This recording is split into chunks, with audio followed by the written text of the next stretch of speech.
Bienvenue dans Medit You, le podcast qui inspire et explore la méditation sans tabou. Salut, c'est Delphine, je suis la créatrice de ce podcast. Ensemble, on va parler méditation sans jargon et sans limitation.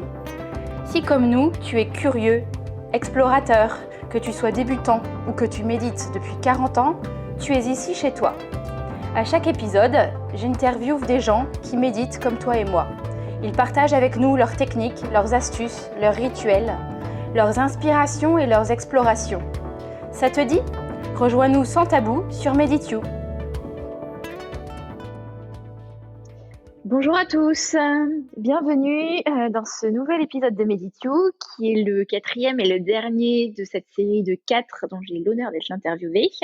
On retrouve aujourd'hui Valérie. Salut Valérie. Salut Delphine. Ça va très bien, je te remercie. Qui donc depuis 4 épisodes maintenant se prête au jeu de me poser les questions que je pose d'habitude aux invités de Medit You. Voilà, donc aujourd'hui c'est le 4e épisode et c'est un épisode un petit peu spécial puisque je ne sais pas exactement les questions que va me poser Valérie, c'est en live et elle va me poser les questions les questions bonus on va dire, celles qu'elle a envie de me poser, celles que sans doute certains auditeurs parmi vous peuvent peut-être se poser. Donc voilà, je suis toute oui et le micro est à toi. Merci Delphine. Eh bien écoute, oui, tu vas découvrir tout de suite les questions que je t'ai concoctées. Je te rassure, rien d'embarrassant. La question que j'ai envie de te poser finalement depuis 4 jours au moins, depuis que nous avons commencé cette interview inversée dans le cadre de ton podcast, c'est justement qu'est-ce qui t'a donné envie? Pourquoi as-tu eu envie de faire un podcast sur la méditation? Très bonne question. C'est une idée qui a mis du temps à germer et que j'ai mis du temps à faire en fait, à vraiment mettre en œuvre. Le pourquoi vraiment, ma motivation fondamentale, elle est assez simple au final.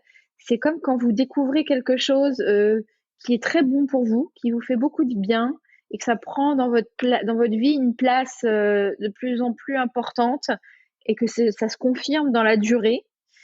Vous avez envie de le partager, tout simplement. Donc il y en a qui recommandent des potions magiques, il y en a d'autres qui recommandent certains produits. Moi, j'avais envie de recommander la méditation. C'était la première chose. Et la deuxième chose, j'avais pas envie de recommander pour recommander, c'était plutôt j'avais envie de partager et aussi de partager des choses qui peuvent être un peu intimes et qu'on n'entend peut-être pas toujours partout, mais sans interviewer des pros de la méditation. Moi, ce qui m'intéresse, c'est la méditation de Monsieur Tout le Monde, en fait. C'est-à-dire que c'est pas de savoir comment le Dalai Lama médite, même si ça pourrait être intéressant, mais tout de suite, ça fait loin de nous, de nos vies quotidiennes.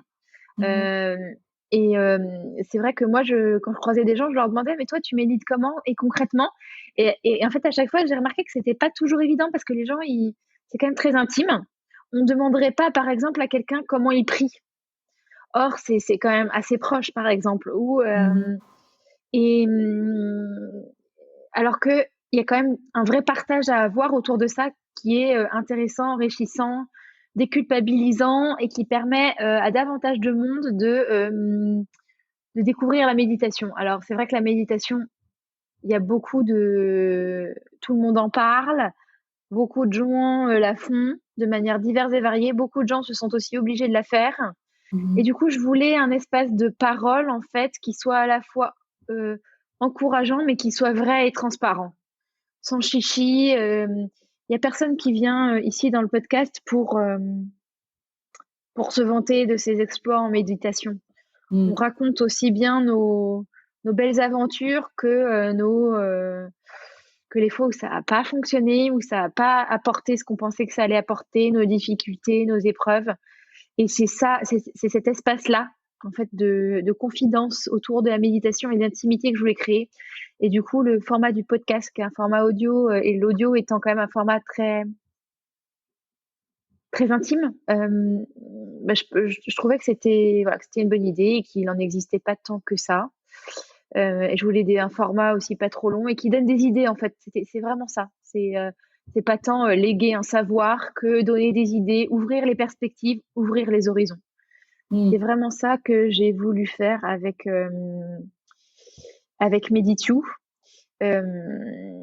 parce que ça reflète aussi tout simplement mon parcours, tous les explorations que j'ai pu faire en matière de méditation, alors qu'à la base, j'avais aucune attirance ou prédisposition pour cette chose-là. Je viens pas du tout d'une famille de méditants, mais pas du tout. Donc, c'était pas un sujet ou une pratique évidente pour moi, et pourtant ça m'a apporté plein de choses et ça continue de le faire.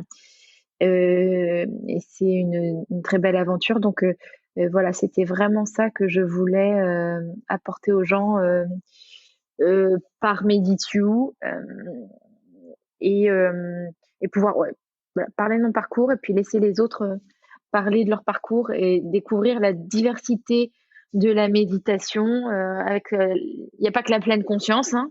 Alors, n'allez pas croire que j'ai une dent contre la pleine conscience, hein, pas du tout. Je trouve ça super, mais personnellement, ça me convient pas, mais je trouve ça super. Oui, Mais il y il en y a a pour plein tous d'autres les goûts manières. finalement.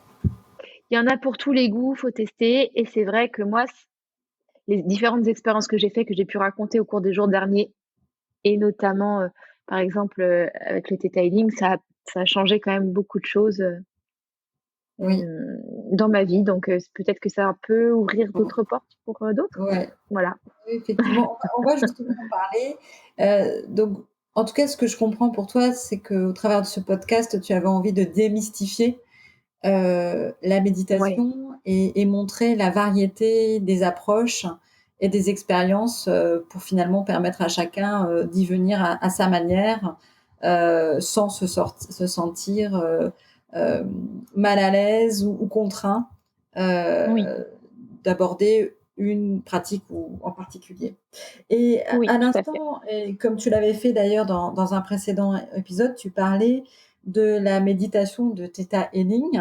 Et je crois pouvoir dire que en fait, le Theta Healing occupe une place particulière dans ta vie, au point que cela correspond en quelque sorte à ta nouvelle vie, à une nouvelle aventure. Est-ce que tu pourrais un petit peu partager justement jusqu'où tu es allé en matière de Theta Healing? Euh, je te laisse raconter. Oui, je pense que j'aurais pas été amenée à faire ce podcast sur la méditation si au final la méditation avait pas été le point de départ d'un changement de vie, pour ma part. Mais tu vois, c'est en parlant vraiment que je reconstitue en fait l'enchaînement des faits, si on peut dire. Et que voilà, s'il n'y avait pas eu cette place de la méditation dans ma vie, je serais pas en train de devenir celle que je suis en train de devenir. Euh, Qui es-tu en train de devenir? qui es-tu? Oula. En fait, comment dire? Donc j'ai découvert la méditation de Theta Healing, comme je le racontais dans l'épisode 2, Oui. lors de séances de Theta Healing, qui sont des séances de thérapie que j'avais pu faire à titre personnel pour traiter un Oui, certain nombre de choses dans ma vie. tu pourrais Euh, raconter un petit peu ce que c'est que justement le Theta Healing parce que ouais, on connaît assez peu en France, même pas du oui, tout. En deux mots, en quoi ça oui. consiste le Theta Healing? Oui, tout à fait. Alors, le detailing, c'est une technique thérapeutique, on peut dire, qui vient des États-Unis, qui est assez récente parce qu'elle a été fondée il y a une vingtaine d'années par une Américaine qui s'appelle Diana Stibal, et qui permet de traiter, comment dire, d'améliorer l'état du client, on va dire le consultant, le client, on n'a pas le droit de dire patient, mais et qui permet en fait de débloquer chez lui de débloquer des blocages, de débloquer des blessures, des choses qui lui permettent de ne pas bien vivre son quotidien. Parce que dans telle situation, on va réagir de telle manière, parce qu'on va éprouver telles émotions, parce qu'on va avoir tel comportement, ou parce qu'on va ressentir telle douleur dans son corps aussi. Le Theta Healing, en fait, permet de libérer tout ça par la compréhension en fait des programmes de notre subconscient, des programmes internes qui ont pu se figer généralement dans l'enfance, c'est-à-dire avant 7 ans, et qui ont mis en place en fait généralement des programmes de protection pour se protéger de la souffrance morale tout simplement, ou de blessures de blessures émotionnelles, voilà. Et je veux dire, le cerveau, le subconscient développe tout un tas de stratégies pour nous protéger de tout ça. Et en fait, il y a un moment où ça joue son rôle pendant un certain nombre d'années, puis il y a un moment où ça devient limitant, ce qu'on appelle les croyances limitantes. Et du coup, le Theta Healing travaille vraiment là-dessus pour arriver à débloquer tout ça, débloquer parfois aussi des mémoires individuelles ou collectives qui pèsent et qui ne sont pas neutralisées, ont des conséquences dans notre vie actuelle. Et le travail, c'est vraiment d'aller chercher ces croyances limitantes, ces programmes, et de les changer, de les équilibrer. On n'est pas dans une perspective d'élimination, on est plutôt dans une perspective d'équilibrage, de rétablissement de l'harmonie, pour que ça permette à chacun de vraiment créer sa vie, d'être créateur de sa vie au quotidien et dans ses grands projets. Voilà. Et concrètement, comment ça se passe, une séance de Theta Healing, pour ceux qui peuvent se poser la question. C'est une séance où, en fait, tu allais là me la poser, désolée. Oui. Mais c'est une question qui revient souvent. Oui.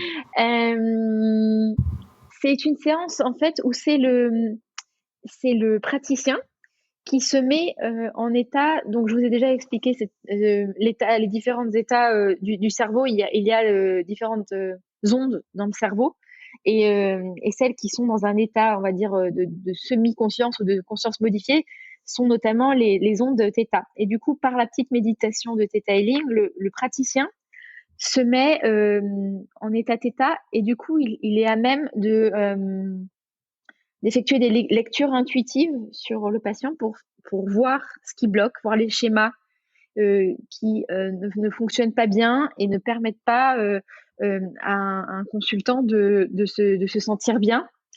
Et du coup, par cette lecture et aussi par le questionnement, hein, tout un cheminement de questionnement avec la personne, le praticien va pouvoir, avec le consentement systématique de la personne, effectuer les changements, les rééquilibrages euh, au niveau subconscient pour justement permettre à la personne, je sais pas moi, d'être moins jalouse, d'avoir plus confiance en elle, d'y voir plus clair sur son projet professionnel, de mieux accepter telle ou telle réalité dans sa vie.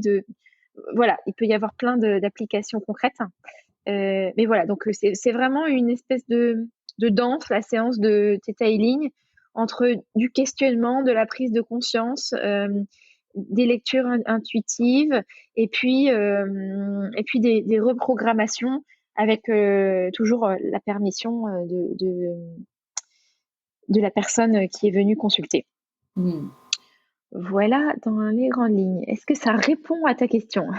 Tout à fait. Et finalement, si tu parles si bien de Theta Healing, c'est non seulement parce que tu as eu l'occasion de consulter et d'avoir recours à des séances de Theta Healing pour toi-même, mais c'est aussi parce que aujourd'hui, ça fait partie de ta vie. Tu es comment on appelle ça d'ailleurs? On appelle ça un Theta Healer. Alors c'est un mot anglais, donc tout de suite voilà, mais oui, tout à fait. Écoute, c'est un parcours. Tu m'aurais dit ça il y a un an, je t'aurais dit non, je pense pas. J'ai commencé à me former au Theta Healing il y a tout juste un an. Et au début, en fait, les formations sont par plusieurs niveaux, comme dans beaucoup de cursus ou parcours plutôt. Et au début, vraiment, quand j'ai fait la base, on va dire, je le faisais avant tout pour moi-même, en fait, pour pouvoir mieux me comprendre moi, traiter des petites choses chez moi, approfondir ma connaissance de moi. C'était vraiment personnel ou pour pouvoir faire des petites choses sur des gens autour de moi. Mais il y avait vraiment aucun caractère, Aucune intention au-delà option. de C'est t'occuper ça. de toi et de tes plus Voilà. proches. Mmh. Comme c'est le cas de beaucoup de gens qui entament cette démarche-là. Et puis en fait, avec le temps, alors, c'est pas un temps très long, hein, mais c'est un temps très intense, puisque ça a été toute l'année dernière. Et ben, j'ai eu à chaque fois envie d'aller plus loin. Et au final, au début de l'automne, quand j'ai passé le 3e niveau et que, bah, en fait, mon formateur m'a dit: «Bah, en fait, avec ce niveau-là, vous pouvez, exercer tout simplement en tant que praticien, et donner vous-même des séances». Et ben là, il y a eu un déclic dans ma tête et je me suis dit: «Ah bah oui, tiens, au final, c'est vraiment quelque chose, que je souhaite faire, que je souhaite développer». Et du coup, bah, les derniers mois, alors en parallèle de mon activité historique, on va dire, qui est plutôt dans la communication, j'ai commencé à développer des séances, à mettre en place des séances, autour de moi, et puis, à continuer à me former parce que il y a beaucoup de modules d'approfondissement dans la formation detailing, qui sont tous toujours plus riches et passionnants les uns que les autres. Donc, voilà, c'est comme ça une petite méditation, oui, qu'une méditation en fait et quelques consultations sont devenues, une nouvelle vie, une nouvelle voie et qui sont venues en fait apporter une réponse, par contre à quand même, une quête de sens et un malaise, professionnel qui datait pas d'hier, on va dire. Mmh. Voilà, c'est venu apporter des réponses, à ça et vraiment, pour le coup là, avec le detailing, je me sens, c'est un autre sujet sur lequel je pourrais discourir encore pendant un bon bout de temps, mais on va faire bref. Un rôle dans lequel je me sens pleinement, à ma place, alignée, et hem et voilà et que je souhaite, faire découvrir à un maximum de gens parce que comme tu le disais en France, c'est pas très connu mais ça vient. Par contre, il y a d'autres pays, alors évidemment les États-Unis, mais même, le Japon, la Russie ou l'Allemagne, ou le Moyen-Orient par exemple, c'est ou le UK, c'est beaucoup plus, connu et développé, presque au même Mmh. titre, que l'hypnose par exemple ou que le EFT et Ouais, d'autres c'est dingue. techniques Mmh. psycho-énergétiques. Heu et voilà et le detailing est en train de prendre sa place dans tout ça, de manière complémentaire d'autres techniques avec, ses particularités et qui moi me vont bien et dont je vois les effets, sur moi-même et sur mon entourage, heu, très souvent au quotidien. Donc, Mmh. voilà en quelques mots, mon parcours par rapport à ça et donc le detailing, a vraiment tout changé dans ma vie et occupe une place croissante et je vais voilà continuer de développer tout ça sur des séances et puis peut-être sur d'autres ateliers, conférences ou stages un petit peu plus, collectifs pour permettre à un plus grand nombre de découvrir, ça et puis surtout de travailler sur eux-mêmes et d'avancer, et pour se sentir mieux, et Dieu sait s'il y en a besoin, notamment en ce moment. Oui, Voilà, voilà. je suis tout à fait d'accord avec toi et voilà finalement comment, d'une petite expérience de méditation nichée à la fin d'une séance de yoga, on se retrouve, sans s'y attendre à changer complètement sa vie, 15 ans plus tard. C'est un peu ça que tu as vécu et en tout cas, je suis ravie d'avoir, au cours de ces 4 épisodes de podcast, fait une petite exploration, une grande exploration quand même, Ouais. de ton expérience de la méditation, de pourquoi tu as voulu, créer ce podcast et je te remercie Delphine de m'avoir, fait confiance pour jouer ton rôle, d'intervieweuse dans ce podcast. Je te souhaite une très bonne journée et Merci beaucoup. C'est à moi de te remercier aussi de t'être prêtée au jeu avec beaucoup, voilà, de confiance, de patience et c'était, vraiment sur le mode de la confidence Et voilà, ça m'a fait très plaisir et j'espère que nos auditeurs apprécieront également notre petit duo au cours de ces 4 jours qui prend fin maintenant. Voilà. Eh oui, il Je faut te dire à remercie tout. beaucoup. Je te Bonne remercie beaucoup. journée, Bonne journée. Au revoir. à bientôt. À bientôt.